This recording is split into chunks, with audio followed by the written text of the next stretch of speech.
nós estamos no ar com mais um programa Presença Espírita. Hoje é quinta-feira e nós estamos ao vivo aqui na TV Vila Velha para mais uma edição do programa Presença Espírita. Lembrando que o nosso programa sempre leva até você a visão espírita a respeito da vida e de seus valores. Os temas são trazidos muitas vezes por sugestão dos telespectadores, outras vezes pelo momento que o mundo está vivenciando, lembrando que a doutrina espírita é o consolador prometido porque nos tira da ignorância de tantos assuntos a respeito da nossa própria existência. Por que nós estamos aqui? De onde nós viemos? Para onde nós vamos? Qual é o motivo, o objetivo, a razão do viver? Quem de nós, meu Lécia, já não se perguntou isso? Por que tudo isso? Pois é, né? Na verdade, na pergunta por que nós estamos aqui, o que fazemos, por que falam tanto em mudança, em moral, mas na verdade nós vemos que hoje nós vamos falar, o nosso entrevistado vai falar sobre um assunto assim muito importante e que vocês acho que vão adorar o tema, que vai ser assim uma coisa para pensar, para meditar, e nós temos que pensar realmente no nosso futuro, nós temos que pensar no nosso futuro espiritual, porque as pessoas estão muito habituadas a pensar no seu futuro material, no futuro dos seus filhos, né? Mas esquecem que o nosso futuro realmente que nós temos que ver é o futuro espiritual nosso, nós como indivíduos. E hoje, chegou na verdade os tempos, é chegado os tempos dessa mudança, porque nós vemos em toda a nossa volta como as pessoas estão mais envolvendo-se com a espiritualidade. Não é que estão se tornando espíritas, estão se envolvendo com a espiritualidade. Então, realmente eles estão vendo que a nossa vida não termina aqui. Não é que morreu, acabou tudo, não. E as pessoas estão investindo em melhorias. Porque se nós olharmos em nossa volta, não só em nossa cidade, no nosso estado, mas no planeta em geral, nós vemos tantas criaturas se envolvendo com o bem, se envolvendo, procurando ajudar o próximo, independente de religião. Hoje mesmo nós conversamos com uma senhora que faz as suas atividades, gosta de lhe ajudar, o Maria Dolores, e ela é super católica. Então são pessoas, o ser humano já está pensando diferente, graças a Deus. Já está saindo aquele preconceito, aquela divisão de credos, de raças, de etnias. Está terminando. Nós não vamos ver só o que está acontecendo de negativo, nós temos que olhar só as coisas boas que estão acontecendo, as criaturas que uma cidade aqui, um particular adaptou uma Kombi para ministrar banho à comunidade, para esses moradores de rua. Então, é muita coisa que a gente vê. Nós falamos em Ponta Grossa, que em Ponta Grossa você não encontra, ninguém pode dizer que você está faminto, que tem uma pessoa faminta, que está morrendo de fome, o que está passando frio, porque há muitas entidades e há muitas pessoas que são ajudam. Aqui fez uma campanha, ela logo se resolve. E pessoas que não vê se é espírita, se é católico, se é evangélico, independente do seu credo, não tem importância. Então, o que nós temos que ver? O que está acontecendo no planeta? Realmente, as pessoas estão mudando. Mas para a pessoa mudar, é uma coisa, não é assim, apertar uma tecla e vai mudar. Nós temos que pensar na educação. Porque quando pensamos em filho, acredita-se que a qualidade do filho é o herdeiro dos pais. E eles herdam dos pais a parte física, que é a fisionomia, mas também a parte moral. A parte moral em que ele recebe através da convivência, do exemplo e da educação. E por vezes nós encontramos criança que olhamos para ela, parece que nós estamos vendo a figura do pai ou da mãe naquela criança. Mas na verdade não é a parte física que nós estamos vendo, é aquela aura que é tão intrínseca com os pais que reflete naquela criança. E nós, seres humanos, temos que ver também, e o ser humano, como é que está fazendo, será? O que ele faz para melhorar-se? Então nós sabemos no Evangelho que o homem é filho de Deus. Mas como que ele pode ser filho de Deus se ele não tem aquela aura que é inerente à divindade? Então, para Nós só podemos nos dizer que somos filhos de Deus no momento após em que nós procurarmos seguir as pegadas de Jesus Cristo, isso é, procurarmos viver de acordo com os ensinamentos dele. E aí, hoje, a pessoa, quem que pode se dizer que é filho de Deus, se ninguém... são todas as pessoas materialistas, não se vê uma aura, não se vê aquela espiritualidade jorrando da pessoa que é inerente à divindade. Então, nós só podemos dizer que somos filhos de Deus quando alcançarmos esse patamar, quando seguirmos os ensinamentos de Jesus. E esse ensinamento de Jesus começa a ser conosco mesmo e procuramos educar os nossos filhos para que realmente eles sejam um homem de bem, como está no Evangelho, né? Um homem de bem tem todo o currículo, digamos assim, tem toda a descrição, né? A decisão, tem toda a programação para você ser um homem de bem. Está no Evangelho, mas a nossa entrevistada é que vai falar sobre esse assunto. E nós não podemos esquecer, Olécia, que nós somos espíritos imortais, seres imortais, vivenciando uma experiência material. Então, nós somos muito ligados ainda, somos muito voltados e atraídos por tudo o que seja material. E os espíritos nos explicam que isso acontece ainda para que nós tenhamos algumas ilusões para podermos permanecer na Terra, já que a vida material para o espírito ela é muito difícil. Nós ficamos circunscritos em alguns sentidos materiais, o espírito fica cativo da matéria. Para que ele consiga ficar alguns anos, algum tempo no planeta, ele então tem esses atrativos materiais que o iludem momentaneamente, para que ele tenha algum tipo de prazer em usufruir por um tempo da matéria. Mas isso cai por terra no momento da nossa desencarnação, porque nada levamos do que muitas vezes lutamos para conquistar. Nada levamos do que muitas vezes perdemos o nosso sono para conquistar. Muitas vezes perdemos a saúde para conquistar. O que nós levamos, a nossa verdadeira herança, é tudo o que engrandeceu o espírito durante a vida aqui na Terra.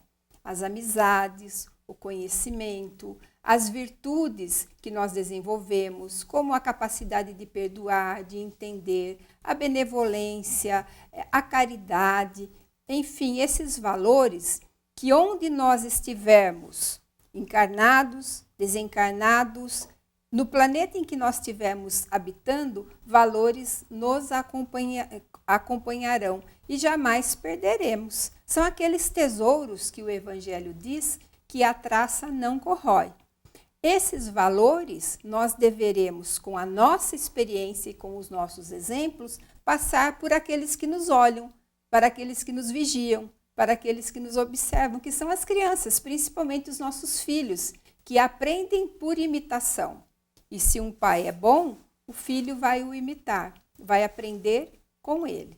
Hoje nós vamos falar a respeito do homem de bem, do que nós podemos fazer no nosso planeta para melhorá-lo, para torná-lo um lugar habitável, um lugar feliz. E apesar do tempo ser pouco, que está acabando, esse assunto é muito bom de falar, eu vou perguntar para a Olécia se existe alguma receita para a gente se tornar um homem bom. Olha, a receita, na verdade, não existe uma receita. O que pode ser feito é ver o Evangelho. Como nós falamos, tem uma página do Evangelho que diz o homem de bem. E se nós procurarmos, como falamos aqui, seguir as pegadas de Cristo, nós vamos chegar lá. O problema é que, às vezes, o nosso orgulho não deixa você mudar as suas atitudes, porque nós temos as nossas atitudes, não foram nossos pensamentos, nossos atos, nossa maneira de agir, nós não conseguimos nessa encarnação. Nós somos espíritos de dezenas, centenas, milhares de encarnações. Então nós temos arraigado dentro de nós todos esses costumes, bons ou maus. Então, para mudarmos a nossa conduta, em primeiro lugar, nós temos que ter assim humildade. Não, eu quero mudar. Primeiro tem que decidir-se. Primeiro tem que decidir se eu quero mudar. A partir do momento que ele diz eu quero mudar, vai saber, mas como é que eu vou mudar? Vou procurar com os pequenos atos do meu dia a dia. Eu tenho uma raiva daquela criatura ali, não. Amanhã, na hora que eu encontrar aquela pessoa, eu vou formar meu sorriso, vou lhe dar um abraço e vou procurar não sentir mais isso, porque eu não posso sentir uma coisa negativa pelo meu semelhante. Já é o ensinamento de Jesus. Não faça aos outros o que não queres que façam a você. Então, primeira coisa, não faça aos outros o que não queres a você. É uma fórmula muito simples e que nós precisamos colocar no dia a dia. E como nós já falamos, é muita gente que está mudando essa conduta. A gente vê, não apenas no meio espírita, não, em diversos meios que a gente circula, nós vemos as pessoas mudando e não é mais aquela época em que se olhava que você era uma espírita e ficava de longe com receio que ia fazer alguma mandiga, alguma coisa, né, Silvia? Não sei se você pegou esse tempo, mas eu já peguei, sabe? Que saía longe, assim, nossa, aquela espírita tinha aquele receio. Isso aqui mudou, e dentro do infinito tempo nosso, foi rapidamente essa mudança, né, Silvia? É verdade. Foi muito tempo, pouco tempo. E nós precisamos pensar também, que para ser um homem de bem, nós precisamos viver, nos expor às experiências, boas ou más. É assim que nós crescemos como espíritos. Mas vamos deixar para o nosso entrevistado o assunto. Nós aguardamos a sua audiência e a sua participação na nossa página no Facebook, o Presença Espírita Ponta Grossa, que é muito prestigiado, inclusive de telespectadores de outros lugares, de outros estados, que também, hoje nós não vamos estar com o programa ao vivo no Facebook, mas as pessoas estão participando e na semana passada tivemos muitas e muitas participações. Agradecemos por isso. E agora a gente vai fazer o intervalo e já voltamos com o segundo bloco do programa Presença Espírita.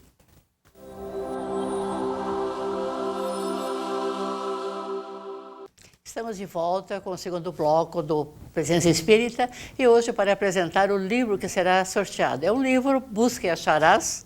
Não, Levanta e Segue, psicografado por Chico Xavier, pelo Espírito Emmanuel. Emmanuel inspirou-se nessas mensagens naquela parábola do paralítico relatada no Evangelho. Então, ele desdobrou essa parábola em diversas mensagens que estão ricas, umas passagens assim muito ricas do Evangelho. E Levantar e Seguir é um livro assim, muito importante para vocês, para ler em todos os momentos e para a reflexão do seu dia a dia. Então, se quiser concorrer, entre em nossa página no Facebook e escreva: quero concorrer ao livro. Boa sorte a todos. Silvia? Então, hoje nós estamos recebendo aqui no programa Presença Espírita o Edson Barros. O Edson, ele é vice-presidente da União Regional Espírita, segunda região, e é secretário da Interregional Leste. E vai falar para nós hoje a respeito da educação na formação do homem de bem.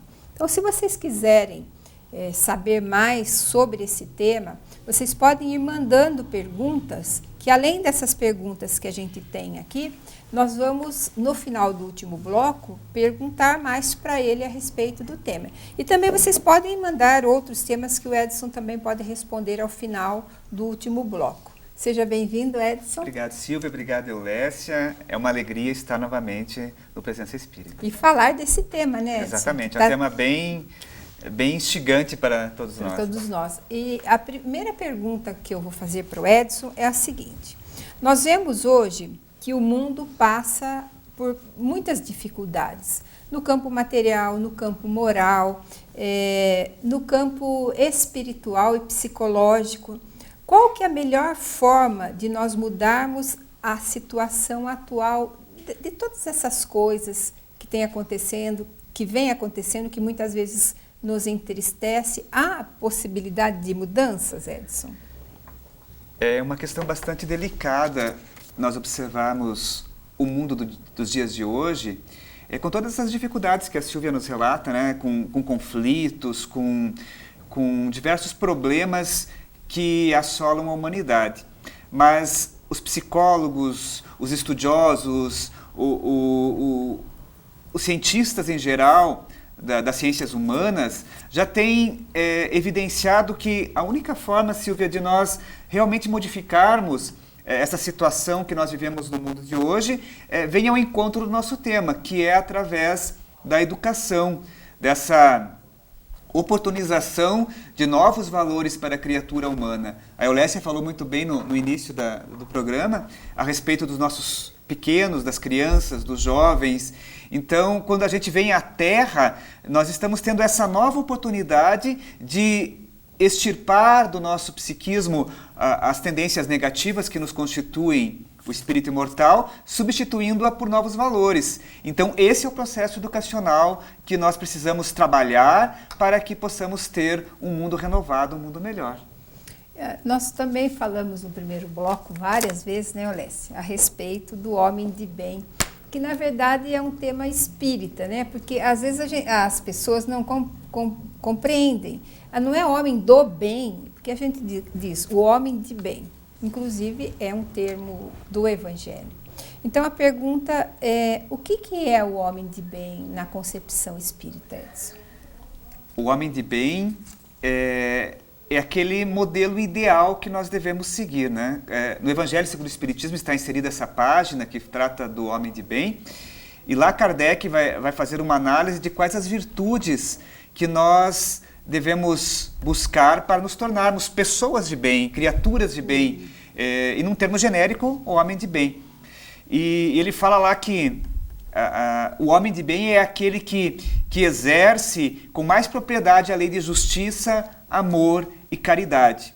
Ou seja, para que nós possamos nos tornar pessoas de bem, aquelas pessoas que realmente fazem a diferença no mundo, aquelas pessoas que promovem os valores morais, nós devemos nos esforçar ao máximo para cumprir a lei divina.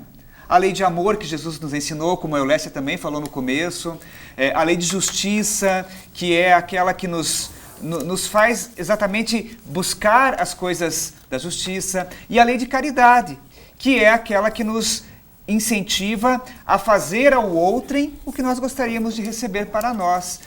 Também a Eulécia comentou muito bem dessa questão de que há uma mudança do ser humano na busca da caridade, do amor ao próximo, de fazer às outras pessoas aquilo que nós precisamos para nós mesmos. Então, o homem de bem é essa criatura, esse ser humano, essa pessoa que persegue, Silvia, incansavelmente os ideais morais, o exemplo de Jesus. Mas tem um detalhe, Edson. Quando nós lemos as características do homem de bem no Evangelho, dificilmente a gente se enquadra, né? O Espírito ele vai delineando, vai traçando as características em frases, e a gente vai lendo, ticando com lápis, para ver se a gente consegue se encontrar em uma frase. E às vezes a gente passa por alguma coisa. Nisso eu me enquadro, não é, Eulécia? É verdade. Mas às vezes você até desanima.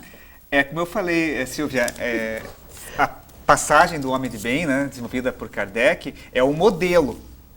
Então, a gente tem que ter aquele modelo como objetivo a perseguir. É claro que estamos longe de sermos pessoas de bem ainda, no sentido integral da palavra. Mas como você falou, alguns aspectos, alguns pontos nós já nos identificamos.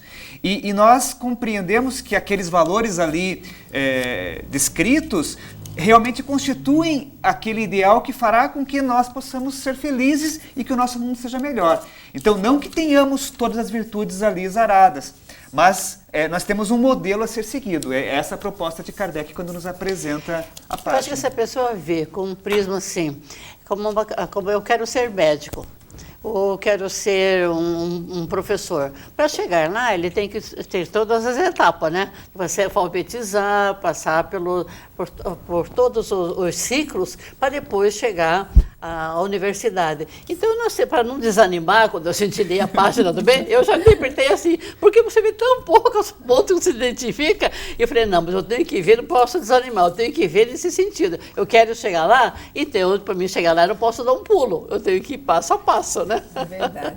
Nós temos aí as encarnações pela frente. Tem o ideal é encarnações. que essas ticagens fosse aumentando gradativamente na nossa vida, né? E não ficasse estacionado, né? Aquilo que a gente está... Bom, Então, nós falamos de educação no começo, no primeiro bloco, Edson também falando sobre educação na formação do homem de bem. E a pergunta é por que Kardec foi escolhido como codificador da doutrina espírita? Muitas vezes a pessoa confunde, até acho que seria interessante o Edson falar, muitas pessoas acham que Kardec foi o fundador da doutrina espírita, que nós reverenciamos Kardec como algo assim, um santo, um ser extraordinário, fundador. Não é bem assim, né? Mas por que ele foi escolhido para ser a pessoa encarnada na Terra a codificar o Espiritismo? Então vamos tentar explicar essa questão do fundador do Espiritismo, né? Kardec não fundou o Espiritismo.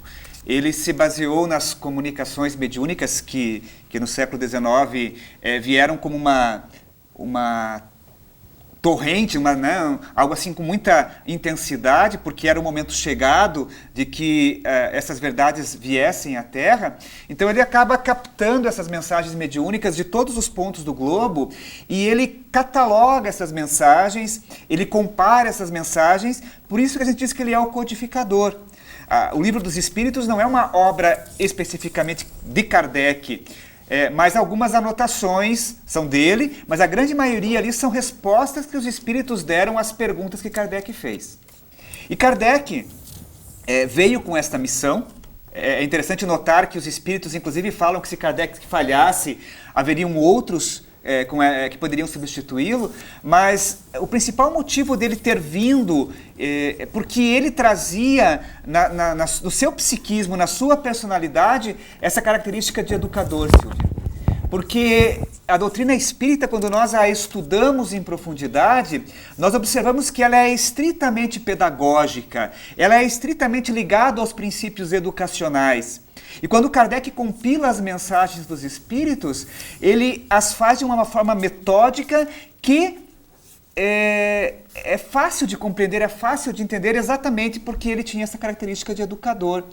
Porque a doutrina espírita, acima de qualquer coisa, ela é uma doutrina de educação, uma doutrina que visa trazer novos valores para todos nós. Às vezes a gente fica imaginando que ser espírita é ir na casa espírita tomar passe, né? Ou às vezes está com uma doença, alguma coisa, e acha que o espiritismo tem essa função de curar. Mas, na verdade, a doutrina espírita, a função primordial dela é curar a alma. É nos educar, é nos transformar. E é claro que, transformando o espírito que somos, a cura do corpo é uma consequência natural disso tudo. Então, ela tem eminentemente um fator educacional na transformação da criatura humana. E às vezes acontece o inverso também, né, Edson? A pessoa está doente, procura uma casa espírita ali para ter uma cura dos seus males e acaba entendendo, né? Às vezes aquela doença é um chamamento para ela realmente tornar-se espírita e mudar a sua conduta, que ela vai entender o porquê que ela tem aquela doença, né? Eu acho muito interessante, Olécia, aquela passagem de Jesus que ele fala do espírito impuro, né, que saia um espírito impuro e retornam 7 piores do que ele, né? Então, na doutrina espírita, quando nós vemos essa questão educacional, às vezes nós buscamos a cura para uma doença física, mas não compreendemos que se não houver a transformação moral, a educação do ser, nós vamos estar, talvez, afastando uma doença com uma já programada ali adiante. É como se você tomasse um analgésico por uma dor sem verificar de onde veio aquela dor, né? Sem verificar de onde, né? Realmente, precisasse de mudança espiritual. Nós vamos continuar com o programa Presença Espírita, deixando também aberto a pergunta para o Edson se a educação que nós estamos falando é a educação que vem das escolas. Será que é essa educação? Nós vamos fazer um rápido intervalo. Participe do programa Presença Espírita através da nossa página no Facebook, o Presença Espírita Ponta Grossa. A gente já volta.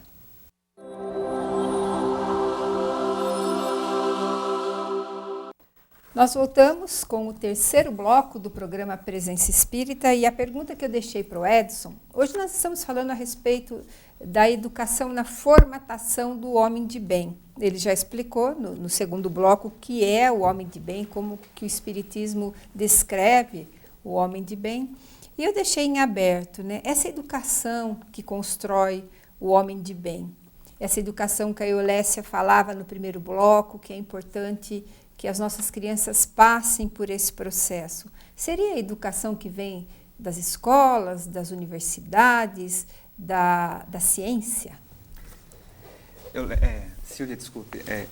Quando Kardec vai estudar a lei do trabalho no Livro dos Espíritos, na questão 685, se eu não estou enganado, ele vai fazer uma anotação, depois um comentário a respeito da educação. E lá ele fala que essa transformação da criatura humana se dá pela educação moral, porque a educação é a arte de formar o hábito, de formar os caracteres. Então, esse hábito que nós vamos trazendo para a nossa vida é o processo educacional. Então, nós vamos substituindo gradativamente aqueles nossos defeitos, aquelas nossas dificuldades, o tiquezinho no homem de bem do Evangelho. Então, desta forma, nós vamos nos educando. É claro que o processo educacional do banco escolar tem o seu valor e é muito importante na formação do nosso processo de evolução espiritual, porque ela se dá em dois aspectos, o intelectual e o moral. Mas quando Kardec propõe a educação, e a doutrina espírita vem a esse encontro, é exatamente a educação moral. E Kardec vai fazer uma anotação ali que é bem interessante, que nós, não é de se admirar, de ver essa torrente de criaturas que são lançadas aí no mundo, sem nenhum valor, sem nenhum princípio, e acabam compondo a grande maioria da humanidade. Então cabe a nós que já temos algum discernimento a respeito de religiosidade, a respeito desses valores morais, a todo instante estar incentivando o processo de educação do ser humano, a fim de que nós nos tornemos, um passo de cada vez, um hábito adquirido de cada vez, pessoas de bem ali adiante. Edson, qual que é a função da doutrina espírita e por que ela foi revelada aos homens? Muitos de nós imaginamos que a doutrina espírita é uma nova religião, né? Talvez nos apresente terapias como o passe, água fluidificada, quem sabe o centro espírita pode nos curar de alguma doença. Quantos não buscam o espiritismo nessa esperança? Pessoa está adoentada ou tem um filho doente, já ouviu falar de curas, então busca a doutrina espírita com esse fim. Mas, na verdade, o que tem por trás disso, né? Por que o espiritismo foi revelado aos homens? O espiritismo foi revelado naquele momento em que os homens estavam preparados para entendê-lo.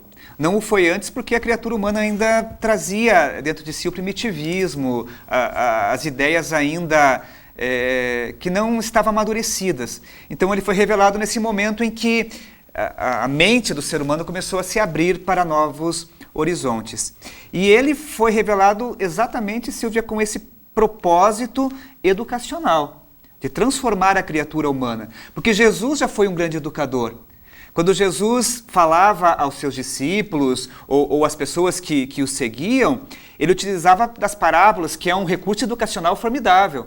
Através da história, ele conduzia as pessoas a reflexionar sobre as suas atitudes. Através do exemplo do dia a dia, ele levava as pessoas a comparar aquilo que elas faziam com os modelos ideais que ele lançava nessas histórias, que eram as parábolas. E a doutrina espírita ela já vem de uma forma mais objetiva, mais positiva, porque a época já assim o permitia, exatamente fortalecendo esse processo educacional. Daí, como espíritas que somos, essa busca constante pelo aprendizado dos conceitos espirituais, da busca pela nossa espiritualização, pelos valores que nos farão pessoas melhores, porque nós já não estamos mais na infância espiritual da humanidade. Já não cabe mais desculpismos, terceirizações, ou seja, já é hora de que cada um de nós tome consciência do que tem que fazer para ser feliz. Porque é esse o objetivo que a doutrina espírita nos traz, ou seja, o alcance da felicidade que está reservada à criatura humana aqui na Terra. Certa feita, perguntaram para Francisco Cândido Xavier se o espiritismo seria a religião do futuro.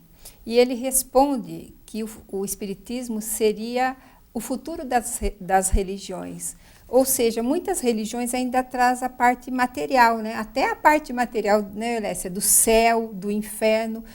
No futuro, todos acreditarão nisso que o espírita acredita, na reencarnação, na comunicabilidade. É isso que ele queria dizer? Até Kardec, a proposta inicial de Kardec não era fundar uma nova religião no sentido real dessa palavra que nós tínhamos a concepção naquela época. Era apresentar uma doutrina filosófica que a pessoa seria de qualquer religião e ela adotaria aqueles princípios filosóficos. Mas como as próprias religiões se fecharam a essa nova doutrina, ela acaba se desenvolvendo com um viés mais religioso, né? A gente acabou sendo segregado num grupo mais religioso. Mas esses conceitos que a doutrina espírita nos traz, como o Chico falava, o futuro das religiões, eles estão gradativamente sendo incorporados na própria vivência das pessoas. Hoje, se nós formos ver a reencarnação, por exemplo, a grande maioria da humanidade é reencarnacionista. As religiões orientais são reencarnacionistas, muitas pessoas são católicos e acreditam na reencarnação. Talvez uma resistência um pouco maior das religiões evangélicas, mas mesmo assim, esses valores da reencarnação, da comunicabilidade dos espíritos, da evolução por si só, estão sendo desenvolvidos em cada religião. E elas vão amadurecer, vão começar a incorporar esses valores à medida que os seus profitentes estejam preparados para ter esses valores. Nem todo mundo será espírita, mas os valores espíritas que são universais estarão presentes em cada credo, em cada religião, adaptado, é claro, daí à necessidade de cada indivíduo. Mesmo porque são crenças milenares, né? Sim, exatamente. Vamos dizer que o espiritismo acordou a mediunidade, a reencarnação, mas o homem sempre acreditou nisso. A gente vê nas igrejas evangélicas a mediunidade trabalhando ativamente, né? É claro que eles têm uma ideia um pouco diferente da nossa. A gente vê algumas correntes da religião católica trabalhando a mediunidade de forma também bastante incisiva. De outra forma, é claro, mas não deixa de ser a mediunidade que nós trabalhamos na Casa Espírita. A própria imposição de mãos, sim, né? sim. Que é usada em várias crenças e até fora da religião, né? Exato. Como o magnetismo, o tratamento em hospitais, né?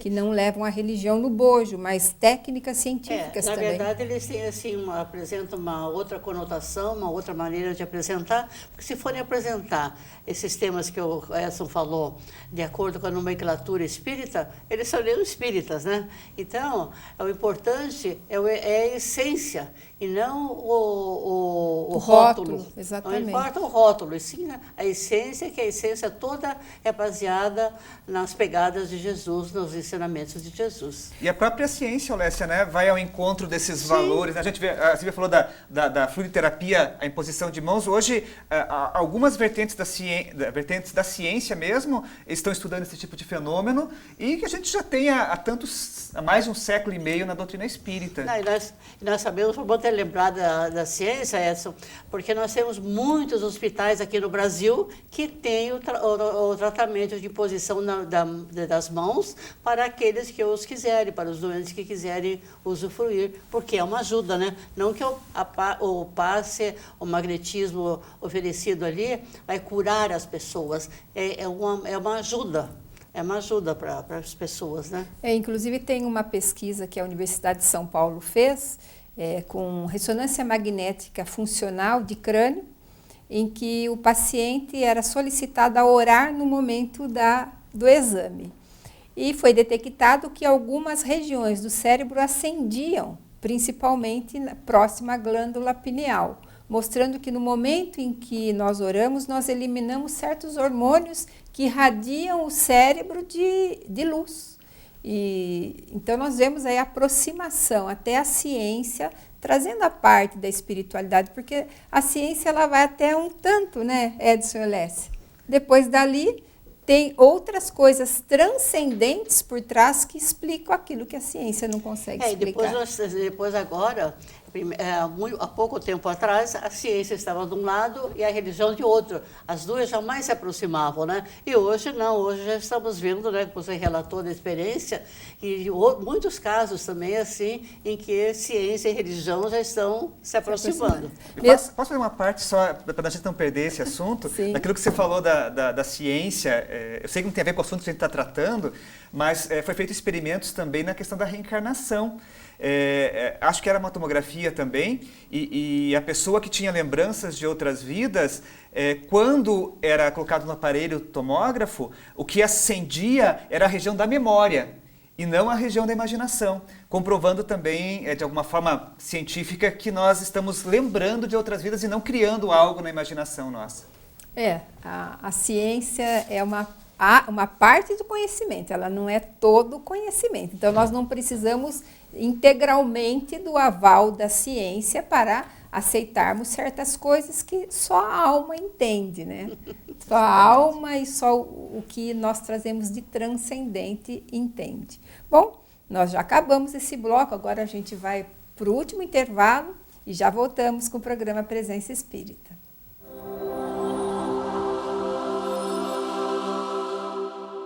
Nós voltamos com o último bloco do programa Presença Espírita. O assunto de hoje é a educação na formatação do homem de bem. E como é que o Centro Espírita pode contribuir na educação do homem?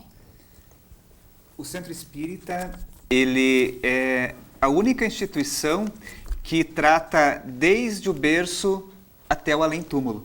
Então, a gente observa no Centro Espírita essa instituição exatamente educacional, que essa é a função do Centro Espírita, curar almas, educar o ser humano. Então a gente começa lá na infância com os nossos jovenzinhos, evangelizando-se, aprendendo os primeiros valores morais, conhecendo Cristo, conhecendo os princípios da doutrina espírita. Mais tarde nós temos a juventude, com os jovens se integrando no movimento espírita, sendo protagonista, e hoje a Federativa do nosso Paraná tem trabalhado muito essa questão do protagonismo do jovem, trazendo o jovem ao trabalho dentro da casa espírita.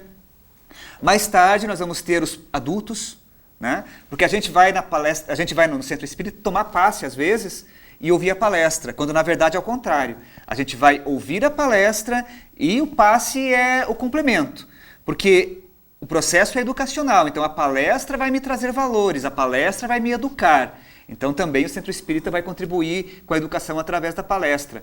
Algo que é imprescindível, o estudo na casa espírita. Então, através dos grupos de estudo, nós vamos aprendendo a domar as nossas más inclinações, vamos trocando experiências e crescendo educacionalmente, e a doutrina espírita vai além.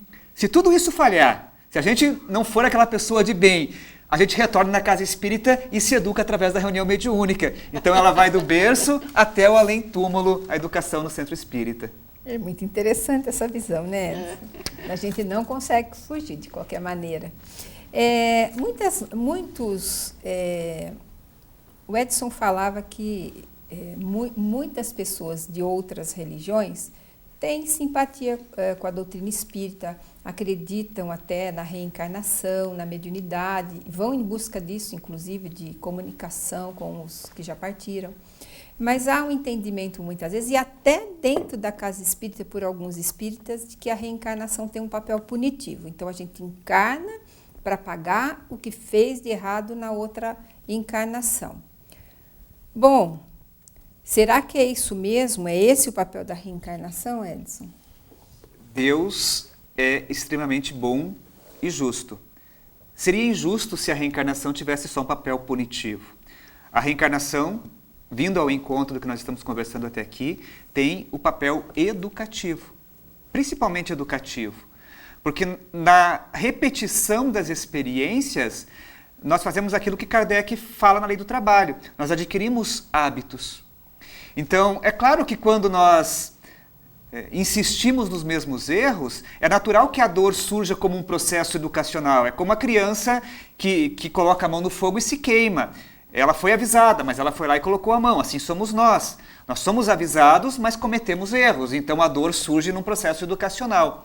Mas, acima de tudo, o processo educacional divino é pelo amor, é pelo bem, é pela aquisição de novos hábitos, é pela transformação moral, é pela formação desse homem de bem que nós estamos estudando nesse dia. Então, a reencarnação, o papel dela é estritamente educacional para que nós possamos ser hoje melhores do que ontem e amanhã melhores do que hoje.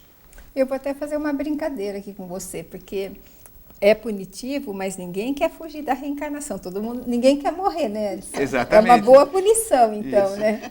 Aquela coisa, a gente até, acho que a Olécia comentou alguma coisa, a gente não se prepara, né, para a vida verdadeira, que é a vida espiritual. Então, a reencarnação vem nesse processo nos ensinando esses valores e a gente se apega aqui com unhas e dentes e não quer desencarnar de jeito nenhum. Bom, como é que o homem de bem pode fazer para essa transformação? Nós começamos com essa pergunta, né? Das dificuldades que o mundo atravessa. Então, como é que o homem de bem pode agir? Quais são as atitudes que ele pode tomar para transformar o lugar onde ele vive num lugar mais feliz, Edson? Os espíritos vão nos ensinar que a Terra se transformará. Invariavelmente ela se transformará. Eu sempre falo para meus filhos, que talvez estejam até me assistindo, não percam a esperança. Aproveita, então. Não percam a esperança, porque a Terra vai melhorar, a Terra está se transformando. E os espíritos nos ensinam que, à medida em que os espíritos bons reencarnem e em quantidade numérica superem os espíritos ainda apegados ao mal, é natural que a Terra seja cada vez melhor. A nossa Terra hoje reflete a média das criaturas aqui encarnadas e desencarnadas também que vivem próximas à crosta. Então, se nós temos ainda vícios, dificuldades, guerras, violência, corrupção, isso reflete aquilo que nós somos. Isso só vai mudar à medida em que nós nos mudarmos. Então, essa proposta do homem de bem é uma proposta de felicidade para a Terra, é uma proposta de melhora para a Terra. A gente observa que nos dias de hoje há uma valoração das questões do amor, da caridade, do meio ambiente, da questão da ecologia. Então nós observamos, conversávamos com a Olécia também, dos jovenzinhos que estão aqui reencarnando, crianças com uma capacidade mental fabulosa, com conceitos morais que nós não tínhamos na idade que eles vivem hoje.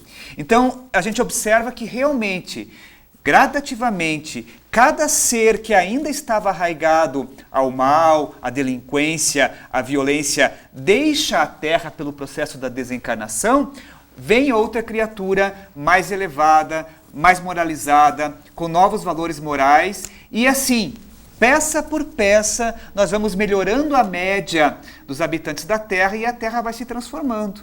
Então, os pessimistas que me desculpem, mas ali na frente, a Terra vai abrigar apenas espíritos do bem, apenas espíritos com essa torcida para que tudo seja bom, e aqueles que insistirem no mal, que insistirem no egoísmo, na vaidade, nos vícios morais, infelizmente vão ser recambiados a outros planetas, onde terão que reaprender a viver no amor, como nós estamos aprendendo aqui na Terra nos dias de hoje. Vamos salientar bem um planeta inferior ao nosso, Exatamente. Né? Mas se está ruim aqui, lá vai estar pior ainda. Exato. E a gente tem que ter essa esperança, né, Edson, de que amanhã as coisas vão ficar boas para aqueles que lutaram para isso. Como você dizia, a população ela vai sendo substituída, os homens vão evoluindo, vão chegando sempre homens mais evoluídos, né? E como a gente aprende na diversidade, aqueles que são espiritualmente menos evoluídos vão aprendendo com os mais evoluídos e assim o progresso vai se estabelecendo. É interessante notar que é uma comparação. Há alguns séculos atrás, se nós andássemos na rua, duas pessoas pegavam uma arma, um matava o outro, a gente dava uma olhada, dava risada, aplaudia e seguia em frente. Hoje isso já nos causa indignação. Ou seja, as pessoas estão melhorando, isso em vários aspectos. Na questão da beneficência, da caridade. Antigamente os desvalidos viviam na rua sem nenhum apoio. Hoje existem instituições que os resgatam, que os promovem. Então a Terra está melhorando. Precisamos nós que temos valores morais mostrar o bem que ocorre na Terra, porque nós valorizamos apenas o mal. Exatamente. Bom, vamos para o sorteio do livro, então, que foi muito disputado. Vamos pedir para o Edson sortear, Lécia? Levantar e Seguir. Francisco Cândido Xavier. Ó, caiu um fora que ela estava mexendo, vou pegar esse. Vamos lá. Então, quem ganhou é interessante, porque foi o último participante. Só vou checar aqui. É isso mesmo, olha, ele acabou de participar aqui, o Mauro Plaviac. Foi o último participante do sorteio do livro. Nós queremos agradecer, inclusive, as múltiplas participações aqui, muitas mesmo. E agradecer a você também, Edson. Eu que agradeço, é sempre uma oportunidade gratificante falar de espiritismo e ser convidado para aqui estar com vocês. Nós vamos entregar o livro para o Armando e a partir de amanhã à tarde ele vai estar na Livraria Espírita Educadora, na Rua Santos Dumont, ao lado da Cefam, a Sociedade Espírita Francisco de Assis de Amparo aos Necessitados. E na semana que vem, eu Lécia e mais um convidado, estaremos aqui ao vivo pela TV Vila Velha, na cidade de Ponta Grossa, com o programa Presença Espírita. Até lá. Boa noite.